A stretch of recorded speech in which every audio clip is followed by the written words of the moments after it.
Hello, Endeavor here. So we're back for another classic movie stream, and we got quite the movie tonight. Now, before we start, I'm just gonna mention that I'm using a different microphone than I usually use. That's because I just don't have access to my regular one, so I'm aware that I sound slightly different. I did a few tests. I think it's sufficient, so just bear with me on that one. Some ones in the chat to make sure that we're all coming through. You can hear me, that the stream is up and live. Looks like on YouTube it's up and live. Okay, so today we're going to be doing the movie High Noon. So this is a one of the all-time classic westerns, and I'm here with Morgoth as always. How you doing today, Morgoth? I'm doing very well. I just woke up before. I was we all that's why we're a little bit late. I bought this just as a little bit of small talk. Apparently, when we just jump straight into the main topic, but the professional thing is to have a bit of small talk while people filter into the chat. But I was just going to say that I've bought like a reading chair, like an old fashioned one, not one of those recliner things. It's just like a nice, comfortable chair, so that I can have a place to read in. And there's something about I have naps in it. Like I'll be reading something. I'm reading a book at the moment called Into the Woods, which is about story structure, which will be good for this stream. But there's something about I fall into these naps which last for about 40 minutes, but they're really, really deep. Like it's like I fall almost into a coma, a deeper sleep than what I get in bed, and it's just like this magical chair. It's as if the chair, it's if this is just sort of breathing new life and energy into us, and I get these like really deep sleeps. It's so invigorating, and only about 30 or 40 minutes as well. I don't know. I just find it. I just find it wonderful how nice it is to sit in a proper chair and have a nap like that. Just small pleasures. I'm all about the small pleasures in life. That's how you give your life meaning. That's how you don't get black pilled. Just take pleasure in the small things. Yeah, it's funny. I actually had a nap myself this morning before the stream because I had last night I saw a bunch of friends who I hadn't seen in quite a while, and we had some tequila and some shots, and yeah, so waking up this morning, I was a bit out of it, so I decided to rest a bit before the stream. So now I'm back to 100%. So I think we're good to go. And well, it's like the plot of the movie that clock is just ticking down and you feel you're scrambling to get ready for it, and then once it comes, if you ever get into streaming, you'll feel like, oh well, here it comes, Well, ready or not. We we had the plan, we said it was going to be going now, and we just got to get going regardless. um yeah. once you hit 40, those clocks will have a whole different meaning. I'll tell you that.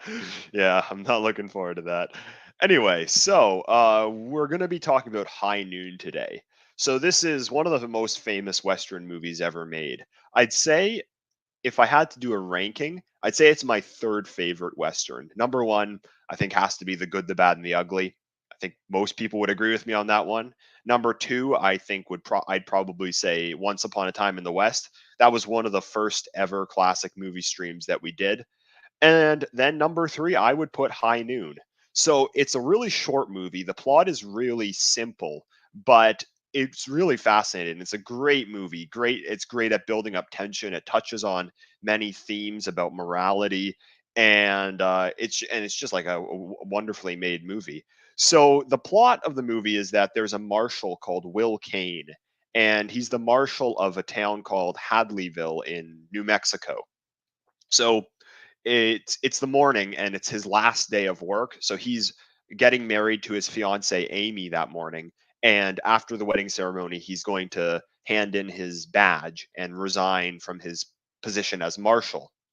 So just after the wedding ceremony ends, just after he takes off his badge and hangs up his gun, the new marshal isn't going to arrive for the next day, and he kind of feels a bit uneasy about it. But they just say, "Ah, well, it's fine. And just one day, the new marshal will be here next day, and everything will be fine."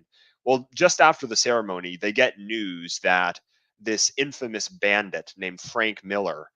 He's going to be coming to town. So three of Frank Miller's goons, three guys who are in his gang, ride into town, and they're waiting at the train station for Frank to arrive. And Frank Miller is supposed to arrive on the noon train. So at noon exactly, his train is going to roll into town, and there's going to be four bandits there who are going to wreak havoc upon the town. So the marshal, Will Kane, he was the marshal who had arrested Frank Miller, and Frank Miller was sentenced to death, but his sentence was later commuted to life. And then he eventually was pardoned for his crime. So now he's coming back to Hadleysville to enact his revenge on the town. Kane, it's not his responsibility anymore. He's resigned his post as marshal, and he's able to just ride off with his wife and start his new life. But he has this deep feeling of shame. He feels that he's just duty bound to go back to the town and confront Frank Miller, even though as of like 10:30 that morning, he's no longer the marshal. So there's only like an hour and a half left before the before Miller is supposed to arrive, and even Marshall Kane's wife, Amy, who she became a Quaker after both her brother and her father were killed due to gun violence. They were killed in gunfights. Uh, and she became a Quaker, which, if you don't know, Quakers believe in pacifism. So they don't believe in using the use of violence at all, even if it's in pursuit of what most would consider a noble cause. They still view the use of violence in that situation as amoral. So he not only is he basically putting his own neck on the line, he also is going against his wife's deeply held religious beliefs by taking up arms against Frank Miller. What she says to him is that she's going to the train which Miller gets off, the noon train, she's going to get on it, and she's going to leave on that train whether he is with her or not. So she even gives him this ultimatum that she's going to leave him if he actually goes through with this. So the marshal spends the morning going around town trying to raise a posse to fight off the gang, because he figures that if he can get a good number of men, if he can get about maybe 12 men to join, a dozen, then there should be no problem, because there are only four guys there. But as he goes around the town, everyone he talks to comes up with some excuse not to join into the posse and not to take up arms. Some of them are too cowardly. Some of them hide, and one guy tells his wife to tell the marshal that he's not home.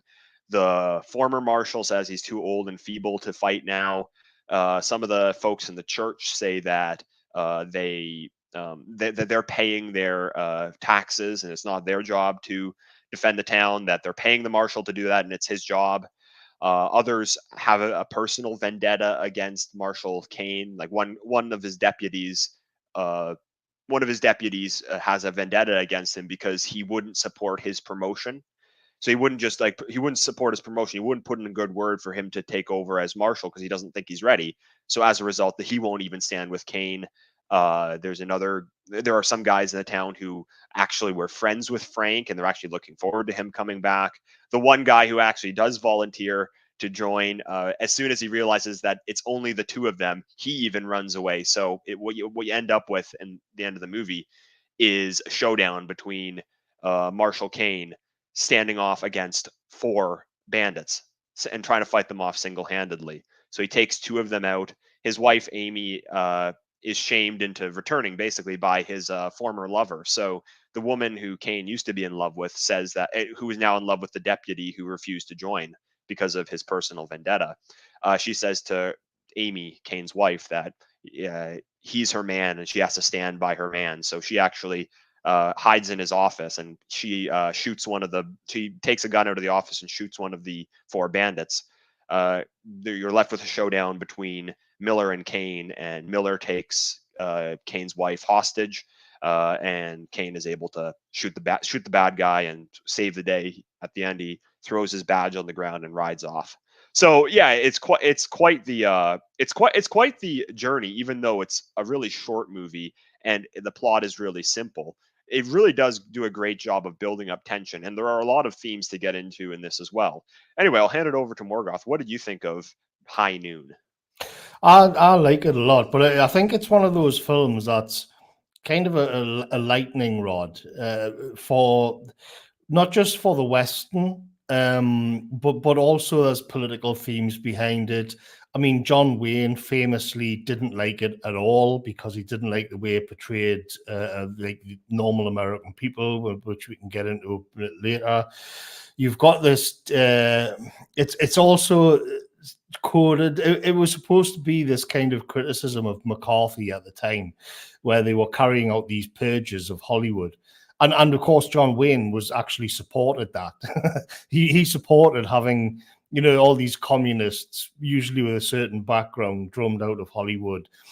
And there's a take that, well, I think it is just true that what High Noon actually represents is the cowardice of the Hollywood establishment. So but regardless of that, it's kind of strange because we can look at it today from the obvious perspective for us to look at it today would be kind of like the normies. The normie sheeple are just completely useless, and you've got a couple of people out there who will actually speak truth to power, and they're not being backed up. Like precisely because they didn't purge all the communists out of Hollywood, you know what I mean? Like because they didn't get rid of these kind of termites eaten into the fabric back in the 1950s. So there's all of that, and then you've got. I mean, when you were mentioning the Once Upon a Time in the West and stuff, there's a lot of that in this. There's a lot of the scene in Once Upon a Time in the West. It's got the opening with the train station.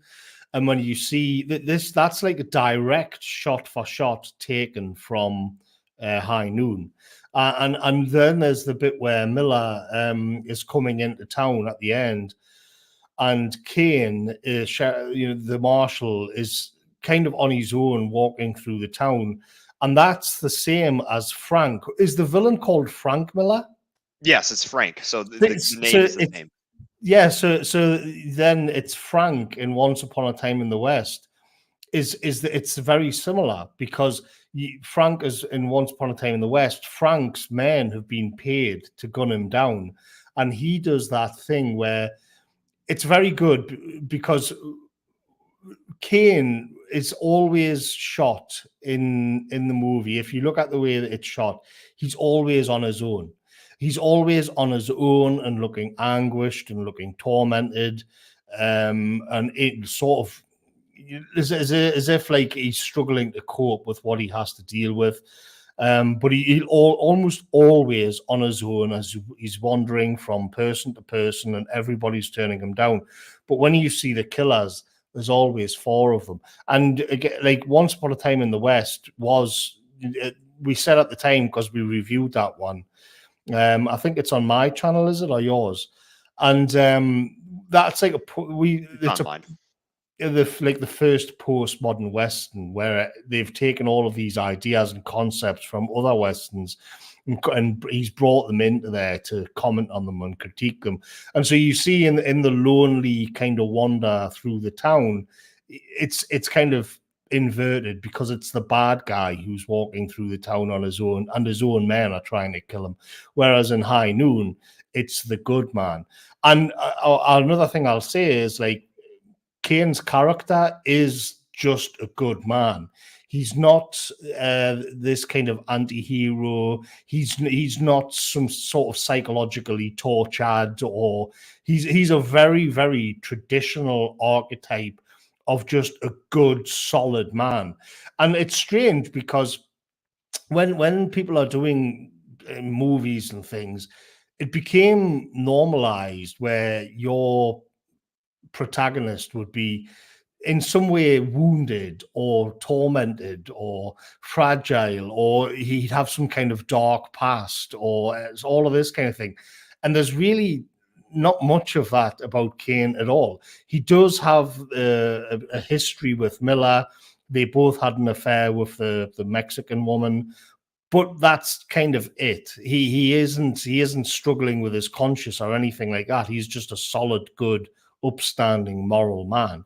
And so that's what you see walking alone through in this town full of cowards. And the bad guys themselves have just got no character. They're just this external force coming to get them. So it's definitely one of the most influential westerns of all time. And even though it's a short film, there's really quite a lot to it. There's a lot of sort of it's a bit of a rabbit hole, if you know what I mean. So the main theme of High Noon, I would say, is the theme of courage. So I don't know who it was that said this. I've heard it attributed to various people, but I've heard it said that courage is the first of all virtues. And what that means is that without courage, all of your other virtues are meaningless. So the people in the town, they vary in their degree of virtue. Like some of them are scumbags, some of them seem like quite moral people. So a lot of them, for example, they don't decide not to join because of some kind of vendetta they have against Cain. Some of them actually really loved him as marshal. They think that they're telling him he shouldn't do it because it's not his responsibility anymore. They're telling him don't do it. Like the first guy to flee the town is the judge. So the judge who sentenced Miller to death, as soon as there's news that Miller's coming back to town, he packs up his stuff and runs. And and he even says to Cain, "Run now! Get out get out while you can. He's coming for us, uh, and you should just run." So they're they have a varying degrees of virtue. So like a lot of the people in the church aren't actually bad people. Some of them are, but not all of them are. A lot of them are, decent, upstanding people. In the saloon, a bunch of them are just scumbags. But they all just lack that first virtue of courage to actually take a stand. And it's something which it's something which everyone always likes to think of themselves as being brave. So in everyone's imagination, they're going to be the brave guy who takes a stand in the moment of crisis and saves the day, or at least does their duty and does what's the right thing to do. But very often that's not the case. I think that the only way that you can really judge who is brave and who isn't, who actually has that fortitude, is when someone's put into that kind of situation. It's only when the rubber meets the road do you see who actually is brave. And I feel like uh, any claims like talk and stuff like that, that's cheap until you're actually put in a situation like that. Which we can allude to a few of those today, but I don't think that anything proves courage. Nothing proves courage like an actual real life situation. Yeah, I would. All of the people, I actually think like it can be a sort of. I expected it to be a bit of a formula when he was going from person to person and everyone was turning him down. But I actually think that's a really interesting aspect of the film because everybody's got their own reason for inaction, and some of them are good. Like some of them genuinely make sense, and one of them in particular I found fascinating, which I've kind of clipped it and wrote down what he said. And like his wife, I didn't know about the Quaker and the pacifism stuff, but his wife says like, but technically you're not the marshal anymore. So it's not your job. So she's seeing things through this kind of legalistic way where, well, okay, you did put him in jail when you were a marshal, but now you're not a marshal anymore. So it's not your problem. It's got nothing to do with you. But of course, from the perspective of the killer, like that doesn't matter one bit. And he says, but I'm still the same man. Like the point that's being made here is that it's not really the position. It's not really about like he takes it personally. It doesn't. He doesn't just see me as a badge. He sees me as a man. I'm a man behind the badge, and it's the man that he's coming for. And I found that a very interesting sort of little thing to think about. And then when they're in the church, they have this big kind of squabble and this big argument and debate about, well, they are paying the marshal to do a job. Why should they be expected to do the job as well? Which is a similar kind of thing where they're thinking, well, hang on a minute. If it's all just about like this contractual agreement with ourselves and what is kind of the government, then why is it up to us? Why does there a moral onus on us to uphold law when we are paying you good money to do it? and again, like it's a fair point, but it is still like, I mean, if they actually believe that, it's even worse, because there's a kind of something deeper which is being deliberately misunderstood, and it is that at the end of the day, that there is a flesh and blood man and like a moral code which is deeper than the kind of bureaucratic designation or your title as a marshal or a policeman or a government official or whatever it is. And in these particular cases, they're saying like that's all superficial. Like what there's a kind of human interactions about courage and revenge on the part of the killer that we have to consider here, not just like your sort of bureaucratic designation, not just your official status within the system. And then the other one, which is that he goes to a mentor, an old mentor, who isn't a coward, but is a kind of fallen into complete nihilism about the system. And he was the marshal before Kane. And he in my notes here, I've just got his totally black pilled mentor says, and he says you arrest them and they just turn them loose to shoot you. You give your all only to end up alone living on the streets, and the public don't care anymore about justice anyway. It's all for nothing, Will. All for nothing.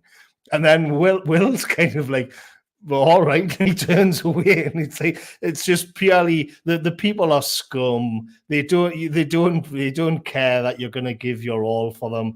And at the end of the day, even the system, even your bosses will turn you out on to live like a beggar on the streets. And if you get shot in the back, nobody cares. It's all for nothing. The people are scum. The system shit. Everything's rotten. Don't do it, Will. You're too good for this. Which is kind of accurate, to be honest. And so the point is, like, they've all got these reasons. The most honest one is the one who sends his wife to the door to just say, "I'm not in." just tell him I'm not home. I'm at church or something like that. And his wife kind of gets like, "Yeah, you're just scared. You're just a coward." But even then, he's like, "Well, what would you expect? I go out and get shot?" I mean, what would you? It's like you said. Would you have grabbed a gun and went and helped Kane, or would you have made your own excuses? Yeah, I mean, nobody can answer that question until they're actually put into a situation like that, because, of course, everyone's going to say, "Oh, of course I would take up arms and I'd go out and stand with Marshall Kane against the bad guys." But again, like, anyone can say that. It's one thing to say it; it's another thing to actually do it. The other thing, though, is so there's the theme of courage, but there's also the theme of honor. So with Kane, so he does actually have a logical, practical reason for staying.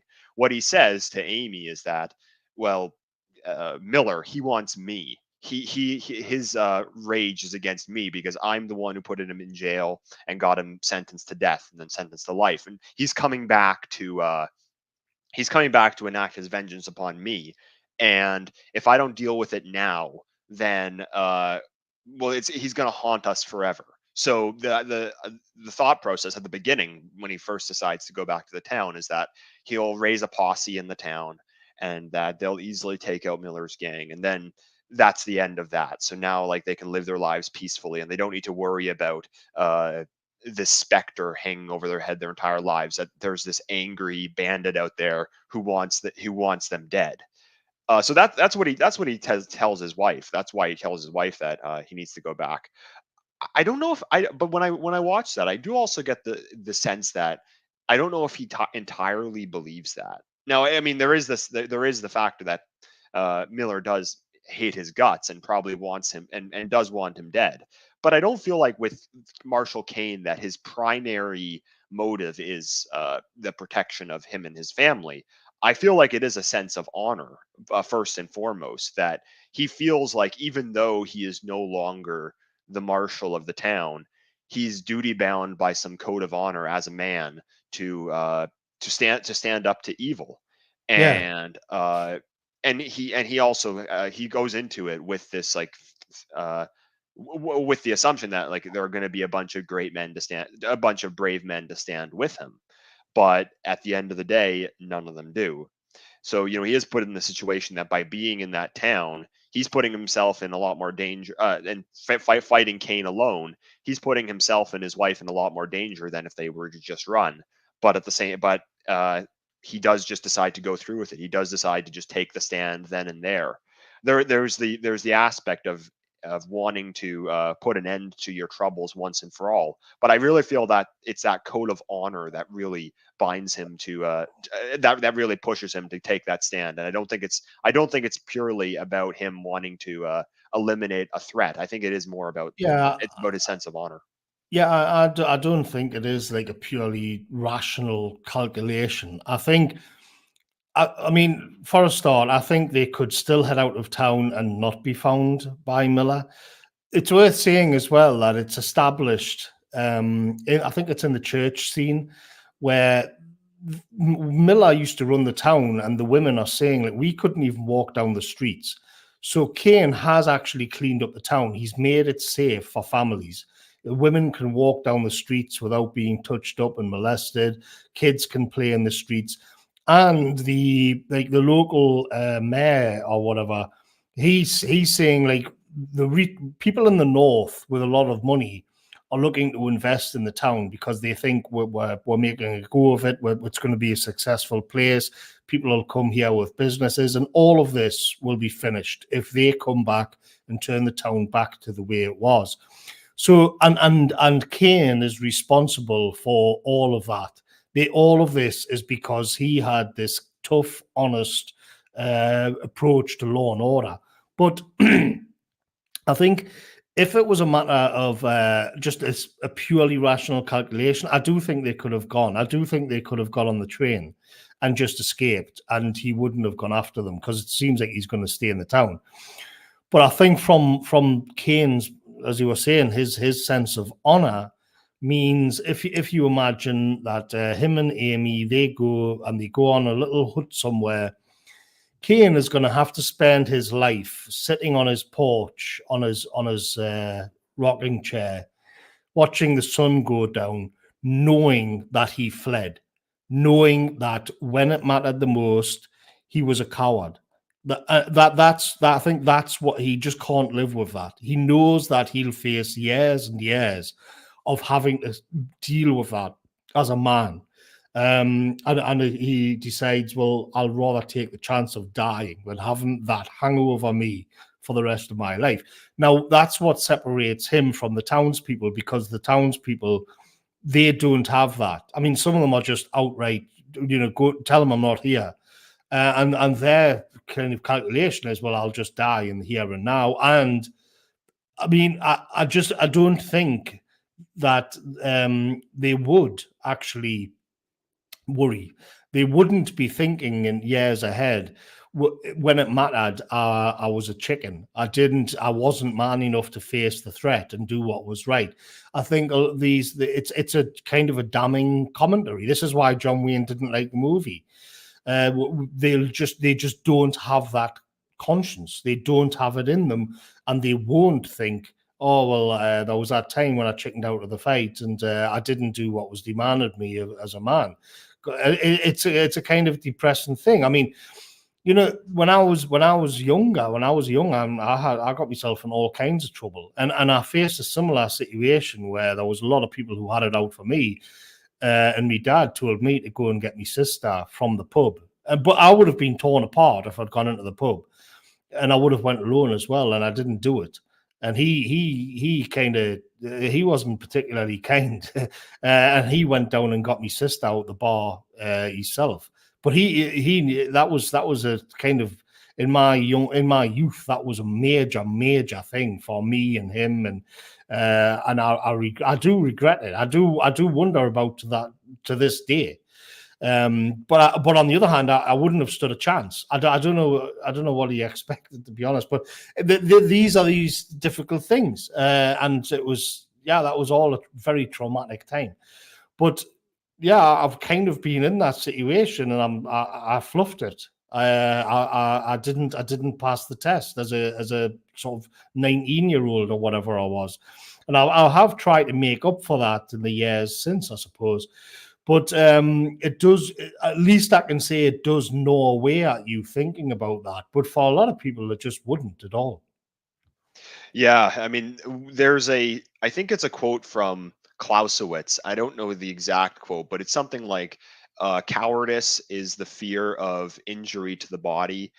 Bravery is fear of the injury to one's honor," or something along those lines. So basically, when someone's a coward, what they're afraid of is physical injury, or it could be anything. It could be, like embarrassment or whatever. Like they're afraid of their own.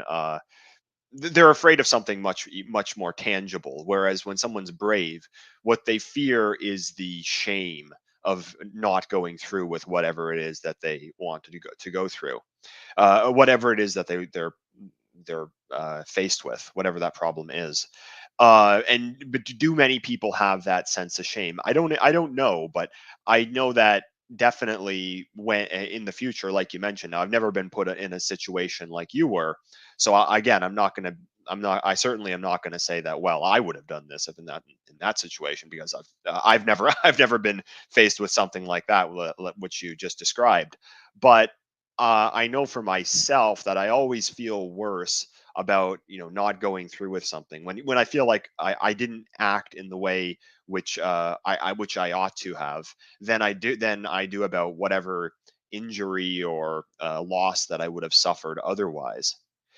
I feel that, at least for me, that does seem like it's the deeper scar. It's the psychological scar that leaves. And I feel like with a character like Kane, that would be the case. So, like you mentioned, could he even live with himself if he knew that he just ran away when the bad guy came to town, even though it wasn't? Oh, it looks like Morgoth dropped out for a second. Hopefully, he'll be back. Um, can everyone still hear me? Shoot, what's going on here? Um, okay, sorry about that. Um, so anyway, I'll just continue on with what I'm saying. Uh, a character like Kane, he definitely, I think, would feel a lot more shame later in life, by not going through with it, and by just dropping out and and and uh, and running away.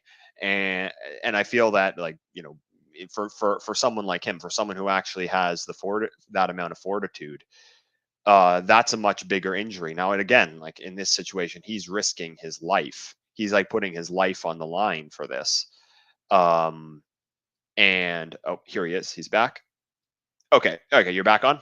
Yeah, and I thought it was you that fell out, but all right, never mind. Okay, sorry about that. The show must go on. Where were we?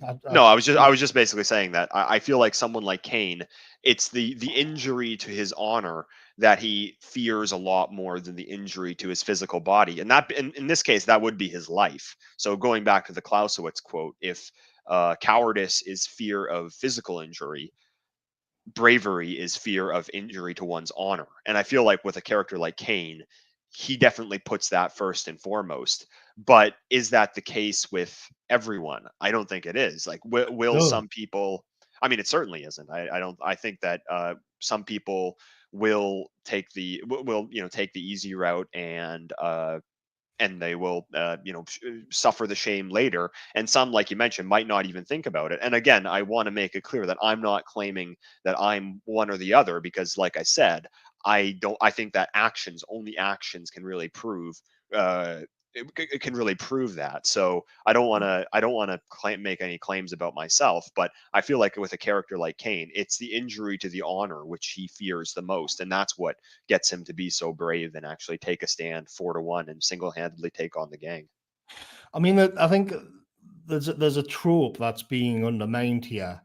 That if the usual sort of scenario would be that if you have just, let's say, 10 people, they won't really know. But once somebody steps forward into a leadership role, then it changes things because you'll find that the rest will follow.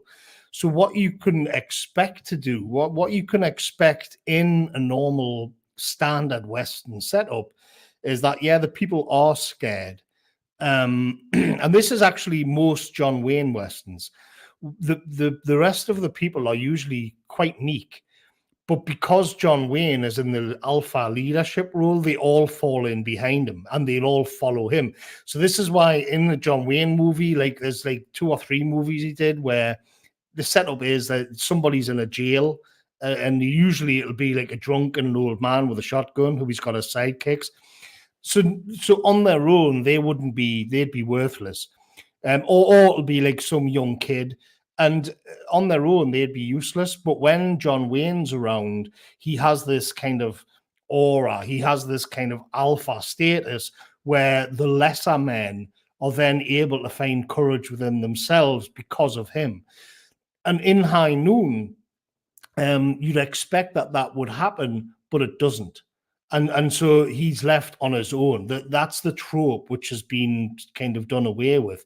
He's left to face it all on his own because the people don't actually fall in behind Gary Cooper's alpha status. I mean, and so he has to actually go all out. He has to push it to the limit, which is why it's so admirable, because he doesn't have a pack there to help him out. He's just on his own, which is it kind of in as the viewer, it increases his status like massively from our perspective. And then in the end, it's kind of when he casts the badge into the dirt, as if to say, you aren't worth this. He is correct. And it's this like, damn it. I think the townspeople probably would process that. You know, when I was saying that this influenced so many Westerns, what we didn't hit on was High Plains Drifter, which we've also covered. It's the exact same story where the townspeople step back and do nothing as Clint Eastwood is whipped to death in the streets. And the only person who even seems to care at all is the little midget. And then when he comes back as a ghost, that's who he makes the sheriff, because that's what they deserve. I mean, he's much more brutal to the people in High Plains Drifter, but you can see that it's a sort of spiritual sequel to High Noon.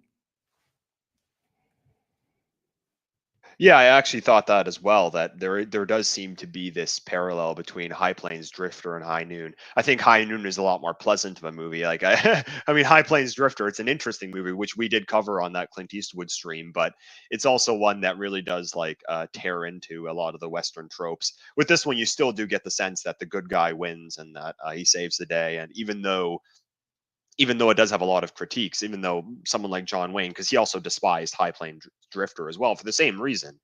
The reason John Wayne didn't like both these movies is that it showed Americans of the Old West as being less than savory individuals. It portrayed the average townsfolk in a town in New Mexico, Texas, wherever it was in the late 19th century. That it kind of portrayed them as not being this all-American, virtuous, brave cowboy. So that, I mean, that was John Wayne's critique of the movie. But I feel like with this one, you still kind of do get the all-American hero at the end. So Will Kane, he still is like a quintessential hero. Whereas in High Plains Drifter, you just get none of that. It's just the town getting the town getting the revenge, the comeuppance that they deserve. Humiliation. Yes, exactly. And in some ways, you can kind of see that, like, could that be the same town? I know it's not the same town in the two plots, but in some ways, like High Plains Drifter can be seen as like a movie which the town which refused to stand with the marshal, the town which showed cowardice, now their sins are coming back to bite them. So Yeah. I mean, I don't think there's any kind of relation between the two, but you can see that though. Yeah. Like another thing to point out is with John Wayne. Now, I mean, I like the guy. I think he was a good man, and I think that a lot of the things he did predict. I've praised him on other streams. One criticism, though, that could be levied at him is that he was this, he was this all-American actor. He was like the hero. He was always the hero of the movie. He was always the cowboy who came and saved the day. He did a lot of World War II movies after the war. John Wayne didn't participate in World War II, so he didn't join the army. Now, I know some guys on our sphere might say, well, that's a good thing because it was a wasteful war and the United States shouldn't have been involved in it to begin with, and that the net result wasn't even positive. So there's no reason for him to be involved with that at all. Which, I mean, I can understand that argument too. I don't think John Wayne had that critique at the time, but he was above the age of conscription, and also he had a family at the time, which is another thing you can point out. You can say that, well, he had a family, and he didn't want to risk dying in a war, so that and then not being able to provide for his family, even though I imagine he probably would have already been quite rich by then. So like the law was that there was an age limit of people who were conscripted into World War II, and also that you could get an exemption if you had multiple children, which all of which John Wayne had. So that's why he was not conscripted. Someone like Henry Fonda. Henry Fonda, he even said that during the war, because he's actually slightly older than John Wayne. He said that he would feel ashamed of himself if he were this hero on the screen, but then when an actual war came, he sat it out. He said that he would have felt ashamed of himself playing soldier in the Hollywood studios while not actually going out into the battlefield and fighting. So Henry Fonda was someone who actually enlisted, even though he was not obligated. He was above the age. He didn't have to go, but he actually decided to. Now, again, you can point out, was it even a war that was worth fighting for the U.S.? Should they have even been involved with it at all? And these are all tough questions to answer, because you can imagine that, let's say, for example, back then, I think that you might have mentioned this in one of your videos as well, of the white feathers that were given to men in Britain who refused to join the army during the First Yeah. World War. Where a woman would give him a white feather, and that was a symbol that you're a coward. And it's basically having the women say that men who do not enlist and go fight for our country are cowards, and we want nothing to do with them. And if there's any way to shame a man into getting into him doing something brave, that's the way to do it. To have all the women in your land say, if you don't go through with this, you're not man enough for me, and you're not good enough for me if you don't go through with that.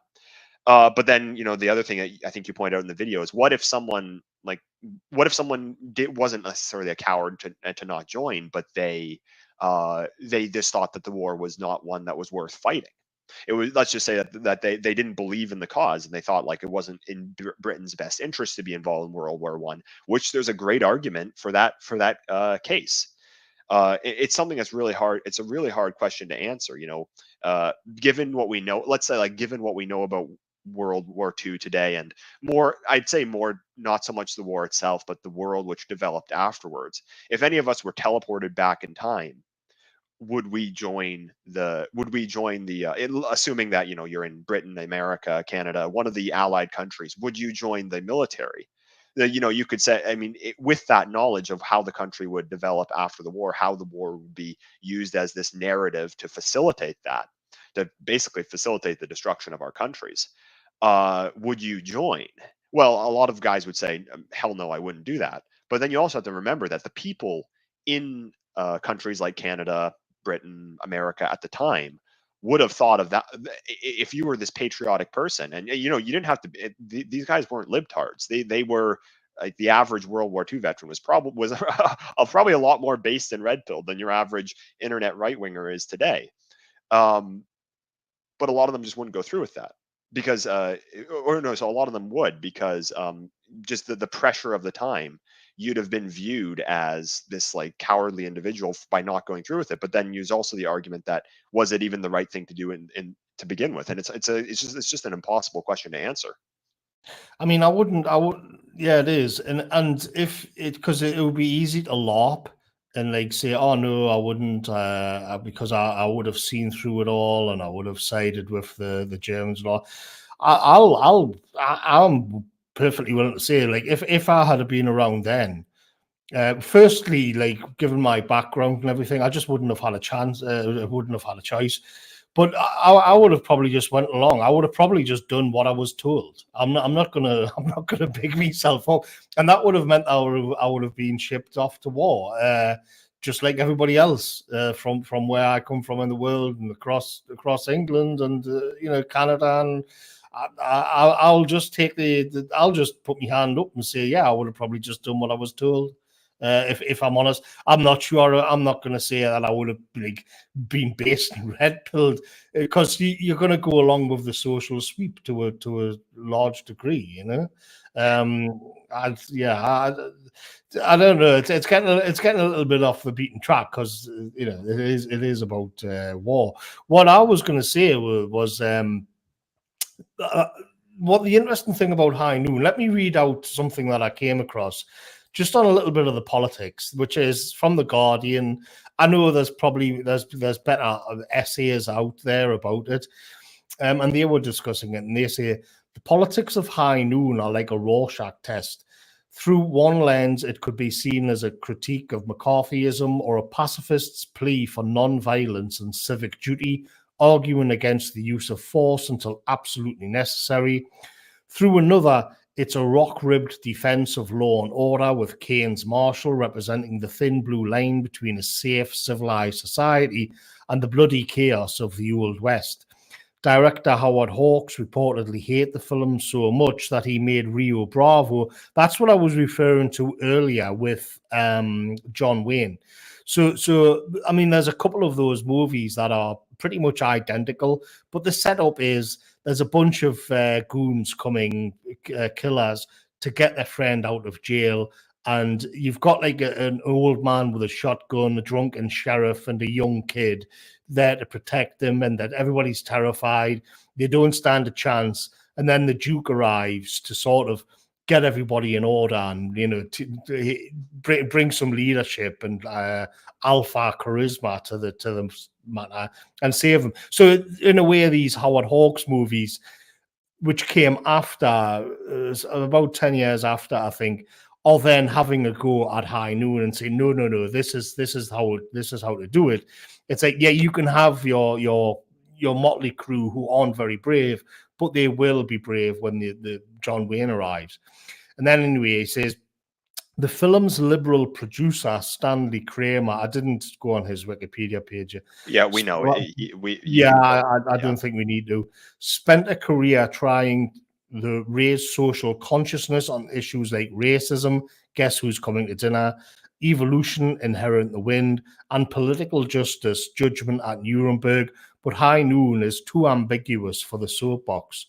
High Noon was intended by writer Carl Foreman as an allegory of Hollywood in the grip of the McCarthyism, with Hadleyville a metaphor for Tinseltown, whose residents were crippled by civic complacency, afraid to speak out for fear of being blacklisted. I'll just say as well that one day we'll do Spartacus, and there's quite a few of these films came out around that time, and it's Hollywood moaning about McCarthyism.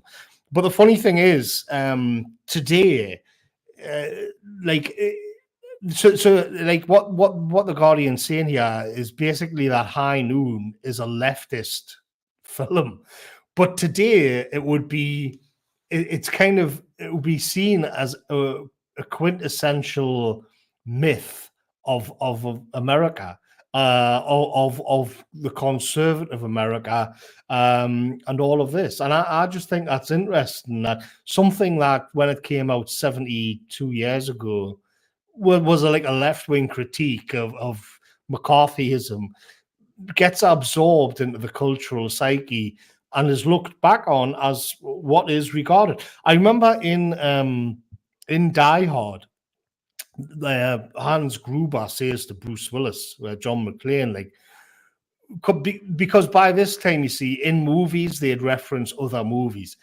And in there, he says, like, what do you think, like, he says to John McClane, do you think you're Gary Cooper? And he gets the films mixed up, actually, coming to rescue. Is that how you see yourself? So Gary Cooper in High Noon or Marshall Kane became this a quintessential American archetype of being masculine and being brave, even though it started out in this kind of murky political scene. And you just, it's kind of, it's strange because it kind of disenchants it at the same time. But then, yet it still does exist as I would say a right wing. It is now what like all the kids are saying these days, right wing coded. Whereas when it came out, it wouldn't have been. It would have been left. And I think the reason for this is that what it still has, and it says a lot about the way American mythology is that it is based almost entirely on the individual and individual overcoming in a way that it wasn't. And I'll tell you what I mean. I mean, anybody who sort of follows my Twitter will. So last night I watched High Noon yesterday, and then last night with the missus I watched Excalibur, which is John Bowman's Excalibur, which, yes, we will do a full review of that at some point, in the future.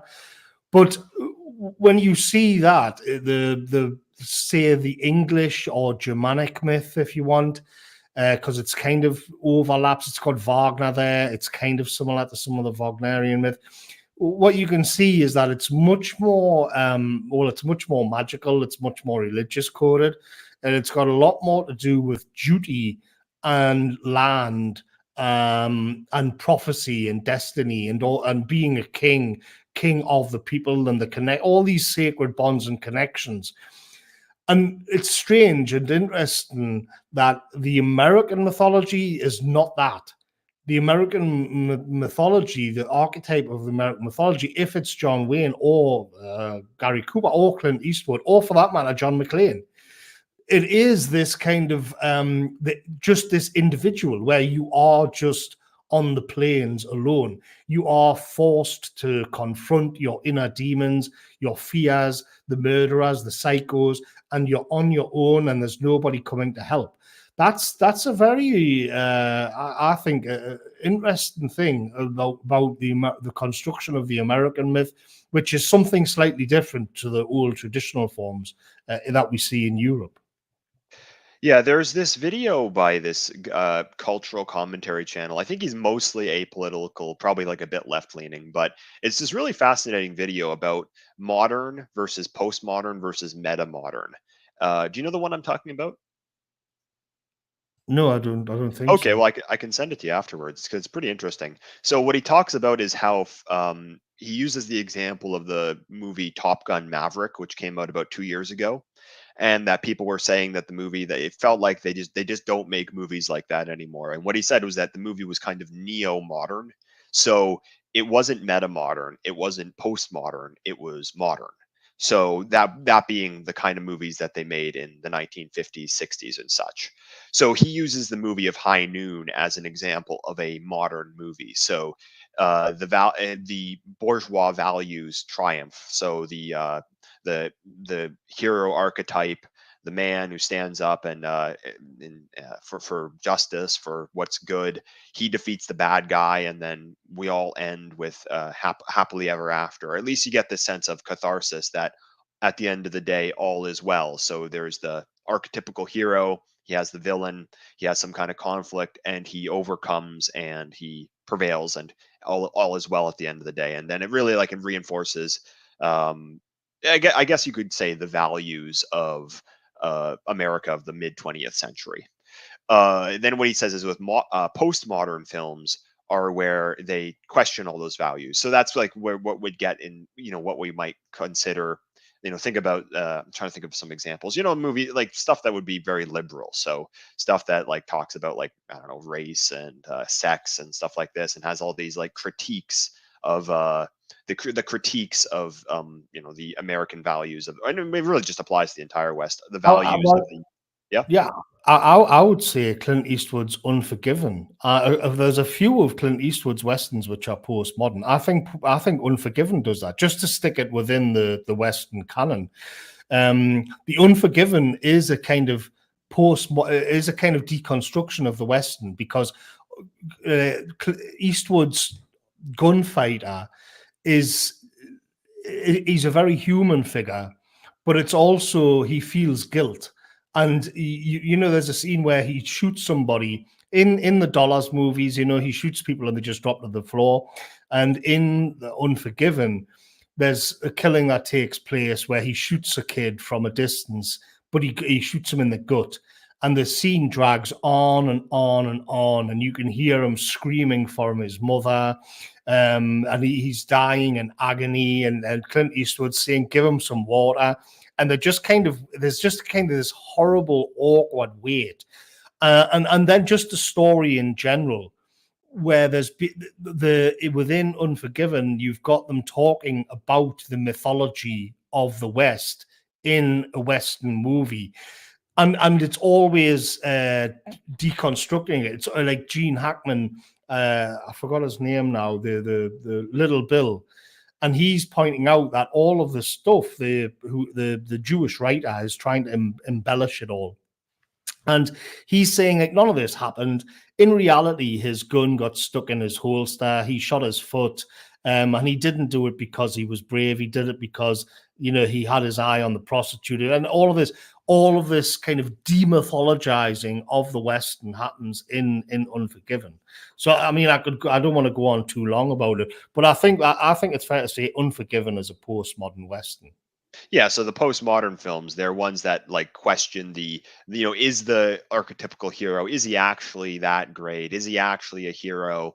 You know, so basically it's undermining the traditional hero archetype and the traditional story arc.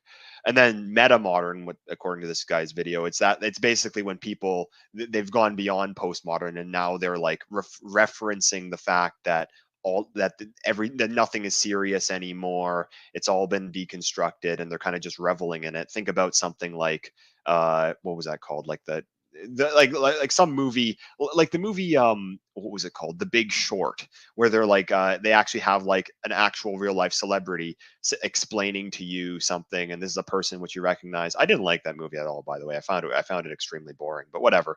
um uh, According to this guy's video, High Noon is an example of a modern movie which follows the story arc of that era. And you know, something like Top Gun Maverick and the original Top Gun as well. These are movies which follow that arc, which is why something like Top Gun Maverick feels like it's from a different era, because it just, you know, there's the hero has a conflict, the hero overcomes and he saves the day, and everyone goes back happily ever after. I think one of the reasons that High Noon, even though like I'm fully willing to accept that it was probably a leftist film for the time, and I mean the director clearly was. One of the reasons it feels like, you know, what they would call right wing coded today is that it's still appealing to an older kind of archetype.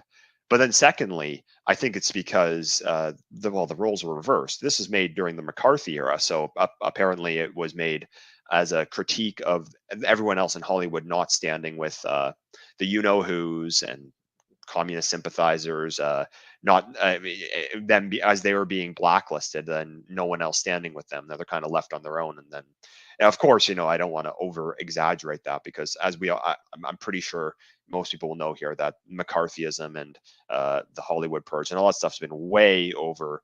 That's been way over exaggerated by the media over the past couple of decades. And well, the reason that's looked back on as such a horrible thing, well, that just means that the people who were being demonized, well, they eventually just came out on top, and they're the ones on top today.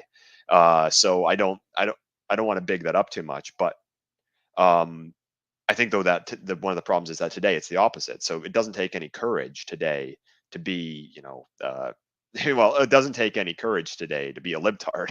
That's what's expected to you. No, in some countries, that's what's required of you by law. In many ways, if you want to have a promotion, if you want to have a career at all, you have to do that. So the theme of bravery, or the theme of taking the stand, that's totally devoid from any kind of these mainstream, you know, progressive agendas today. It's all the opposite. Like that's what actually takes courage to stand for today. I mean, imagine as well that like they were still in a position where they could make mainstream Hollywood movies that would get Oscars about their Exactly. persecution. I mean, I mean, imagine something as grandiose as Spartacus with tens of thousands of extras. I really like Spartacus; it's a great film. But the point here is that you get Stanley Kubrick in. I think he disavowed the film. Actually, he did. He really didn't. I don't think he was proud of it. But at any rate, you know, imagine somebody like on the right today in cancel culture and all of this, where they're allowed to make like this $100 million Hollywood movie, which is all sort of symbolically represents how often right-wing people are censored and all of the speech codes that and all of this. It just wouldn't happen. And yet the like their era of persecution, it did happen. They weren't persecuted. And so in a sense, like, you know, John Wayne was basically, yeah, they deserve it. We don't need these subversive communists in Hollywood pumping all this filth into the which is kind of ironic, because you look back now and think High Noon's is a great film, but from their perspective, they were saying it's all this. This is what I mean, where stuff just becomes part of the culture. But they basically, Wayne was arguing for censorship because he could see where it was going. He didn't want American values challenged. I think that's based, to be honest. Regardless of, I mean, if Spartacus, because okay, you can say, well, Spartacus and High Noon are great films, but when you think of all of the other influence, you know, all of the negative stuff that came in over the years, where it was all going, you can make the case where you say, I mean, it would have been a lot different. History would have took a different path. It may, you know, the left would never have been as influential. But you can see that actually he was correct. It was a lot of it was just subversive. But things have shifted so far that from our perspective in 2024, you kind of look back at the subversive propaganda with fondness. Oh yeah, but not only that. I mean, it's also important to note that as much as the left will like whine about the McCarthy era today, no one was ever thrown in jail for producing, you know, communist propaganda or something resembling that. No one was ever debanked. No one was like none of that ever happened to people. The only thing which happened basically was some people were not allowed to work in Hollywood anymore, and not allowed to have some prominent positions. But when you compare that with the amount of just like I guess you could call I don't want to use the word terror, because it's not like people are being dragged out and shot, but like the atmosphere of fear which has been created in the Western world today, it's above and beyond. It's just it's astronomically worse than anything which happened in the late 1940s and early 1950s. Like no person accused of being a communist sympathizer no one ever lost access to electricity or to plumbing because of that. Whereas today you can lose your bank account because of not even being someone with the position to create a Hollywood movie. Someone who just has like an edgy podcast on the internet, you can lose your bank account over that. Or, you know, someone can easily get fired from their job by they don't even have to be a prominent person at all. They can just be someone who liked the wrong social media post or something like that, and then somebody picked up on that, and then, you know, they find themselves out of a job as a result, and then, you know, being slandered by the international media. So it's nowhere even remotely what was going on back then is not remotely as bad as what's happening now. And it's institutionalized. All of it is institutionalized and written into hard law by government, by everything, by the entire system. It's not just Joseph McCarthy wandering around making a list. It's pathetic. Anyway, to get back to I just wanted to touch on this interesting thing that I found about the story structure of high noon, because I think it's good, and I think I've become more and more interested in narrative construction and story construction or whatever. And this is somebody's hot take on it that I'm going to blatantly rip off and use as my own. And I just stumbled across it because it's good stuff. This, he says, it was talking about the like the context here is like, what does it mean, like high noon? Because the actual high noon is, well, he says it here. So, and he's got different parts, and he says decisive moment. The position of the sun directly overhead at noon represents a pivotal juncture where a conflict or challenge must be faced head on. It connotes a time when a critical decision or showdown cannot be avoided or delayed any longer. And then he goes on. The next one is heightened tension. The brightness and intensity of a midday sun creates a sense of heightened drama and pressure. This mirrors the mounting tension and stakes involved in the situation at hand. Lone struggle. The lone individual standing up to face their adversary at high noon symbolizes solitary courage, responsibility, and the weight of one's actions. It represents a resolute, solitary stand against opposition. Moral clarity. The clarity of light at noon suggests a moral clarity, the idea that right and wrong are distinctly apparent and there is no room for ambiguity in the choices that must be made. Deadline or time limit. You'll notice as well in high noon, there's clocks everywhere all the way through the film.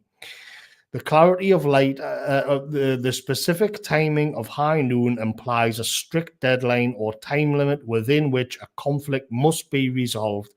It creates a sense of urgency and finality. So, in summary, the symbolism of high noon evokes a decisive moment of reckoning, heightened drama, individual responsibility. There it is again. Moral clarity, and an urgent deadline, all elements that lend a profound sense of gravity and significance to a dramatic confrontation or conflict. I thought that was neatly sums up like some of the nuts and bolts of the construction of high noon. Well, yeah. Oh, so was that made? Was that definition written before, or was that in reference to the movie? That was in reference to the movie. Somebody'd asked the question, like, what is the symbolism of high noon in the movie High Noon? Like, what is it really important? Like, is it more important than it happened at like 11:15 or 5:20? And so he's written this mini like blog post of a reply where he's kind of carving out all of the different aspects and ways in which what high noon means symbolically in the film. Hmm. So one thing that someone pointed out in the chat, which I actually picked up on while watching the movie too, is that the movie takes place in real time, I believe. So the opening Yeah, it does. scene where Kane marries Amy, and he now turns in his badge. The clock on the wall, it only shows like about 80 minutes until noon. So that's like about the length of the movie. So it's pretty much in real time. So the actual time which passes between that opening scene Yeah. versus the showdown between Kane and the gang, that actually is real. It's real time. So that was actually about an hour and 20 minutes or so passed between that opening scene and the ending scene. So and Yeah. it does well, it kind of just does something to like give you that feeling of that kind of sinking feeling of urgency, but also of dread that this horrible thing is coming, and it really does a great job to build tension in the movie. It's wild when you think of it, because that's as I was saying, that's why there's clocks ticking all the way through. So whenever he walks into a room or he's walking down the street, the the director goes at great lengths to make sure that, say he walks into a bar, and then it'll focus on the clock on the wall, and you can see that it's moving, always moving towards noon, and from the very beginning. And so it's like minute for minute. I mean, it's wild when you think of it, because he get within 90 minutes of getting married, he he gives his wife a kiss, and there's a sweet moment, And we established, I mean, we haven't even mentioned Grace Kelly was in this movie as his wife, and she's just, yeah, she's a beauty. She's they don't make them like that anymore. Yeah, so then it's like he gives his wife a kiss, then they're on their way out of town, and then they have to come back. And then he finds out the news, then he goes around the town, and then he has all of these different confrontations with all of these different people. Eventually the killers arrive, he gets off, he confronts them, and he kills them. I mean, to be fair, it would be like, maybe the actual final battle would maybe 10 minutes or so. But it's, yeah, from getting married to killing 4 men is like 90 minutes. Yeah, and she even says, Grace Kelly's character Amy. She even says that she's afraid that in the same day she's going to be made a wife and a widow in the exact same day. So Yeah. The way just I mean, today they would call it the worst hour of my life. yeah, well, I mean, you can imagine that's what it would be like. I guess like one thing we should touch on as well as we're getting towards the end of the stream is that um, you kind of see a lot of this stuff play out in real life. So now I don't want to, again, I don't want to dramatize anything, but I always think that, like I said at the beginning, courage is really, it really shows itself when the rubber meets the road, when someone's actually put into that kind of situation.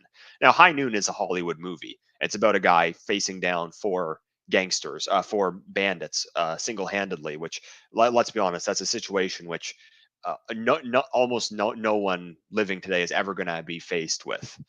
But when you're faced with real situations in real life, and they don't even have to be life or death situations, they can just be something that's quite mundane. It does actually take a degree of fortitude to actually to stand up and do the right thing. If you want to apply this to the stuff that we talk about in kind of the modern world and the politics and everything, one thing that Jared Taylor said, which has always resonated with me, is that there was this young guy that came up to him one time and he said that he would die for our race. He'd give his life for it. And what Taylor replied to him was, he said, well, would you work for it? Would you actually put in the work that's required in the here and now? Because nobody's asking you to go out and fight in a war. You're being asked to actually put in the work. And then because that's like a lot more difficult. You'll often hear one group that I've come to disdain over the last year or so is the internet tough guy, the people who talk about civil wars or uprisings or collapse or something like that. Because I always kind of find that that's a bit of a cope. It's a bit of a cope in that you're telling yourself that, well, when this thing comes, when this armed uprising, when this civil war, when this collapse or whatever, when that happens, well, then I'm going to be getting my guns out and I'm going to go fight in this great battle and I'm going to be this hero. Well, a lot of people that say that, in fact, I would say most people who say that really don't put in the work in the here and now. So that they're not actually willing to put in the work to make incremental changes in the here and now, but they're like bigging up this kind of fantasy situation where they're going to be the hero, and that's not exclusive to the right either. The left does that as well. So on the left they talk about the revolution, that a lot of them talk about, well, the revolution is coming when the revolution happens. And again, it's like a way to avoid actually taking any kind of action in the here and now. And I guess, like, the way that I would actually judge who actually has that kind of fortitude is someone who actually is willing to put in the small work. Because of course, High Noon, it's like a fictional Hollywood situation of a marshal having to face down 4 ruthless killers. But in the real world, it's a lot more mundane. And actual courage, I find it actually takes a lot more of a mundane form in the real world, but it exists nonetheless. So there are actually just a select few who actually do take that step and have that moral fortitude to do what's right in the real world, in the here and now. And a lot of times I find, like, the tough talk, the bigging yourself up, the idea that you're saving yourself for this fictional cataclysm, which is probably not going to happen. That often is just kind of a cope to avoid actually taking responsibility. Yeah, I mean, I think you can. It's more. I think you can run into these situations more. I certainly have on a personal level. I alluded to one earlier, which I kind of failed. But I wrote an article on Substack, which is similar to the themes that we're talking about. One of the early articles I wrote, and it was called "How to Be a Good Man in a World Full of Bastards." And because because there's a lot of bastards out there, and you want to be a good fella, you know. And though I mentioned there's a song by Dire Straits where it funny enough, it's actually set. It's got Western. It sounds like it's Western themed, the way he's done the guitars and stuff. And that's called "The Man's Too Big, the Man's Too Strong." And it's about somebody who's a real worky ticket, and he finally meets somebody who's bigger than him. He finally meets somebody. He's been bullying people. He's been mouthing off, and he finally confronts somebody. And it's the man who is a bit of a shit, who's telling the song, who's singing the song from his own perspective. About how he'd swagger around the place, bullying people and all that. And finally, he came up against a man who levered him all over the place. And he sings from his jail cell and the chorus is the man's too big, the man's too strong. And he says about how he spat like a woman and he sobbed like a child. Basically, he just crumpled and cried his eyes out and begged for mercy and all this kind of thing. And I mentioned that in the article, and I mentioned another story that I had. I was working on a night shift. So people, Substack readers will be, they'll know the story that's coming here. And I was working on a night shift. It was about 10 years ago, maybe longer. And there was 4 of us on this. We were plating nickel. It was a real crappy job, agency stuff. And there was a lad there. I'll change his name. I'll call him Jason. And he was ugly. He was and he was a piece of shit from this kind of what they call a chav. He was from Ashington. And he went off and he came back. So there's 4 of us on the line, and he came back with 3 coffees, one for everybody except me. So it was a deliberate snub. And I was left in a situation, and I was like, well, obviously I didn't really have a problem with him. I didn't like him very much, but it wasn't, there was nothing really going on. But he must have picked that up. I certainly hadn't said anything. So at any rate, it was this deliberate snub. And so I was left in a situation of thinking, what am I going to do here? Because if I then go across and I say, what's going on? Then it's going to escalate. On the other hand, if I do nothing, I'm going to have to be like Gary Cooper sitting on his porch if he'd ran away with his wife, sort of meditating on how I didn't stand up for myself and how I was a coward. And, given that I'd fluffed this test when I was a younger fella and my dad had bawled us out about it, I went over. I'll call him Jason. And I said, so Jason, where's my coffee? And he said, I didn't get you one. I says, oh, why not? He says, because I think you're an arsehole. Like, just like that, and I right. And then I kicked off. I says, all right. I says, I think you're an arsehole too. I says, for bringing this on. And then he says, well, do you want to take it further? And it was so escalating out of control. And I'll be honest, he was as thick as pig shit, but he was a big lad. And I was thinking, what's going to happen here? I don't know. Am I going to be able to? I'd give me chances like 50-50. But what happened was that the other couple of lads jumped in and they were like, come on, because it was true. Everybody would just be fired because we were all just agency. And so it was one of those things where, you can say, well, if I'm brave, there's a good chance I'm going to get my teeth kicked out. On the other hand, if I do nothing, I'm going to have to live with my own cowardice and that I didn't stick up for myself. And this is what I try to address in the article. What do you do in that situation? And I was actually furious. Not so much because he was this like big dope who liked to cause trouble. I was furious because through no fault of my own, I was in that situation. I hated him. I hated him for putting me in that dilemma in the first place, if you know what I mean. So these kinds of things do pop up, especially in those kinds of environments, which, to be honest, I've been in all my life.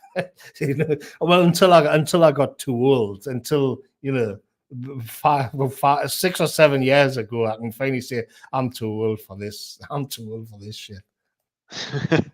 Yeah, and a lot of people wonder, like, sometimes, like, why don't more, if everyone's miserable about the state of the modern world, why doesn't anyone actually do anything about it? Why don't a bunch of people, I mean, well, God knows that there are enough people that are dissatisfied with the state of whatever country you're in, that if they all decided to do something, then, well, something could happen. But even Solzhenitsyn talks about this in his book, that he said, well, if we all just got together and formed these, like, gangs, and then anytime they came to arrest someone, we just got all the kitchen knives and, like, bludgeons out of our apartments and just beat them to death, and we just had these patrols on the bottom of our apartment buildings. And Solzhenitsyn goes through this and, like, well, what if we did this? But the point of the passage, though, of Solzhenitsyn's passage here, is that, well, just humans don't have that kind of fortitude. We just don't have that in us to like, to actually just take that kind of risk, like, actually being brave and actually taking a stand. It takes an amount of fortitude which most people don't actually have. Certainly not the normie. I mean, you can look at, like, in the movie, you could see each of these people as the normie. And the other thing to point out is that it's not Kane's problem. Miller coming to the town, that is their problem. So these are people who are going to live in the town longer. So if Kane leaves, well, he doesn't live in the town anymore, and assuming that Miller never catches up to him, well, then it's over and done with. He's going to come. Miller's going to come into the town, and he's going to wreak havoc on the citizens of the town. Now, he particularly has it out for Kane, but that doesn't mean it's going to be a fun ride for the rest of them. So even though they actually are the ones who are really being put into severe danger by nobody standing up, none of them do it. So you can kind of, that's quite emblematic of a lot of what's going on in the modern world. Like, tons of people are upset about it. If you ask, like, any opinion polls show, both right and left, like, everyone just is totally dissatisfied with the state of the modern world. But it kind of just keeps going because the normie, or whatever you want to call it, just doesn't have that kind of they just don't have it in them to actually to actually act. It's a select few who actually do that. And I guess the movie does demonstrate that with a character like Kane. He is one of the select few that actually takes a stand and actually has a bit of courage. And this is why hierarchical structures are inevitable, and that equality is just a complete fantasy. Because what you're going to find is that equality just means that you've got a mass of slaves, really. In a hierarchical structure, you will find there will be somebody or people or a group, but let's just stick with, say, High Noon, which is about personal, like, masculine bravery. As I've said, like, what you would find is that others would find their courage through the dominant one. And in the ideal scenario, he'd be a good man, like what Kane is in this. In the bad scenario, which is another thing that I've pointed out in that article I alluded to, is that just because somebody is a bully, it doesn't mean they're a coward. You can have somebody who is thoroughly vindictive and malicious, but they're not a coward. That's a kind of trope. That's a kind of comforting lie that we tell ourselves. It's fascinating when you have somebody who is thoroughly evil but isn't a coward at all, because then they become nightmarish.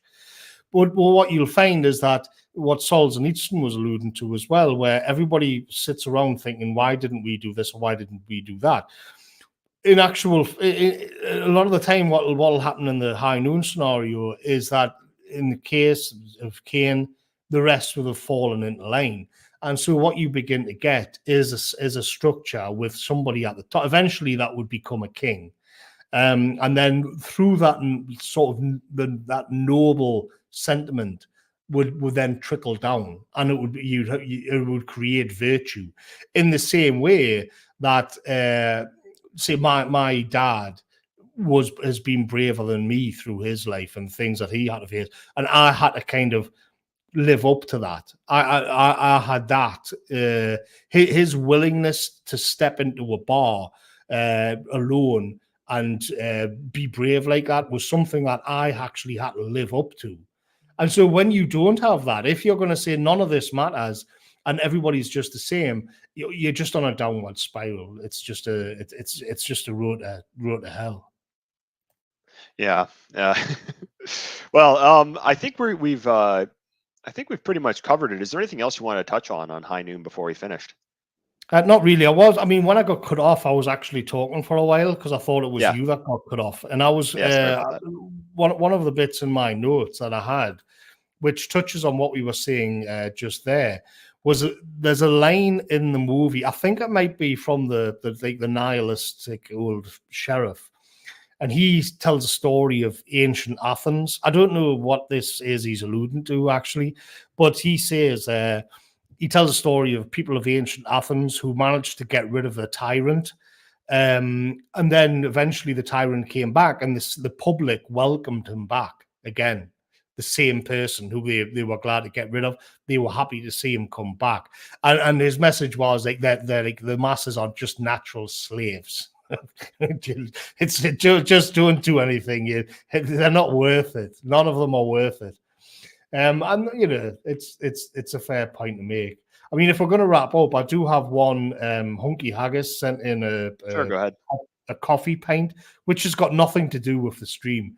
Because he says, nevertheless, he says, for High Noon, whatever happened to the tinkerers, the guys who would have a shed in their back garden with tools draping the walls and a ham radio, or a train set in their loft, or would have a half dismantled car in their garage? What propaganda was used to destroy this demographic and why? I don't think there was propaganda. I don't think it was a coordinated effort to stop people tinkering with things in their garage. I think what happened was just the consumer society is one based on stuff that's not meant to be fixed. It's what do they call it? Designed obsolescence or something Planned like that. obsolescence, that's the phrase. Yeah. So the idea is like nobody opens up their iPhone and tries to fix it. Or I mean, I can barely work the damn thing as it is.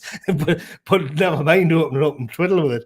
But the kind of consumer products we have, they're just not built to be fixed. They're not built to be taken apart, and they're just supposed to be thrown in the bin, and you'll buy another one.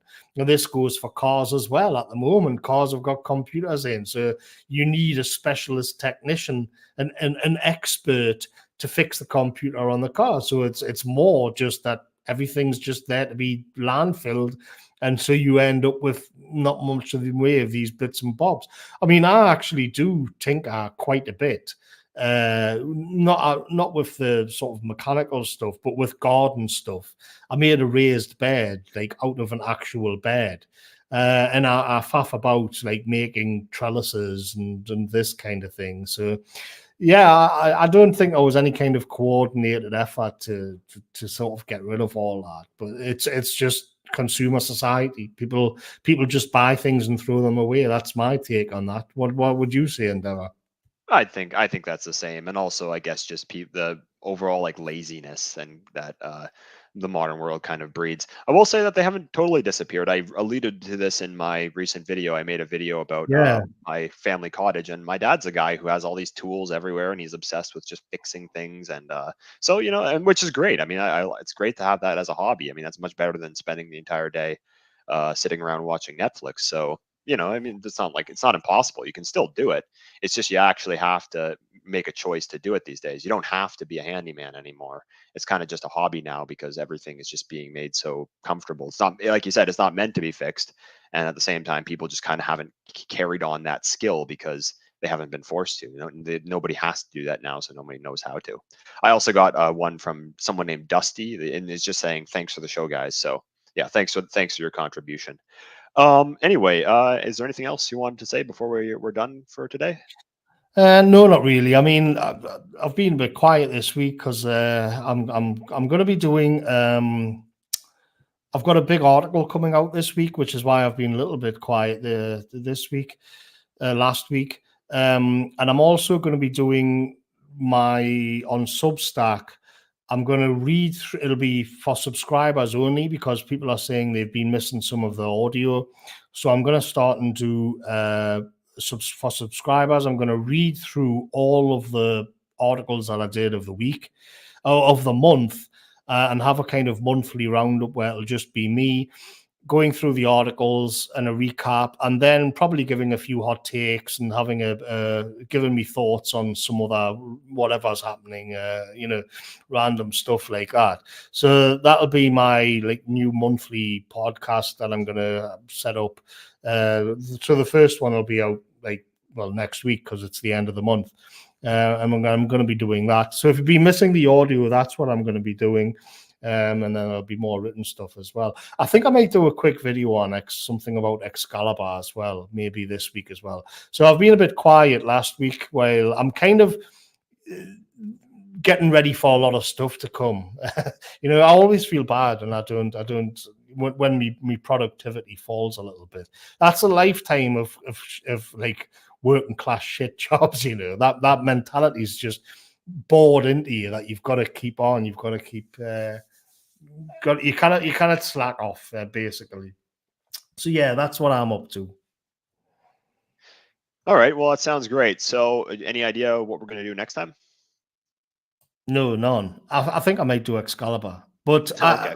I don't know because Excalibur is one of those ones where I want to get somebody on who's a bit of a specialist. I think because you're heading into almost like Kubrick territory where there's so many takes out there and it's very esoteric, and I want to do it justice. So I'm not sure yet. We'll just leave that with me for the time being. All right. Well, sounds great. So, thanks for everyone who tuned in. Thanks for tuning in, and we will see you guys next time. So, have a good night. Sorry about the audio for this stream, but I think we made do. So, talk to you all later. Bye. See you later.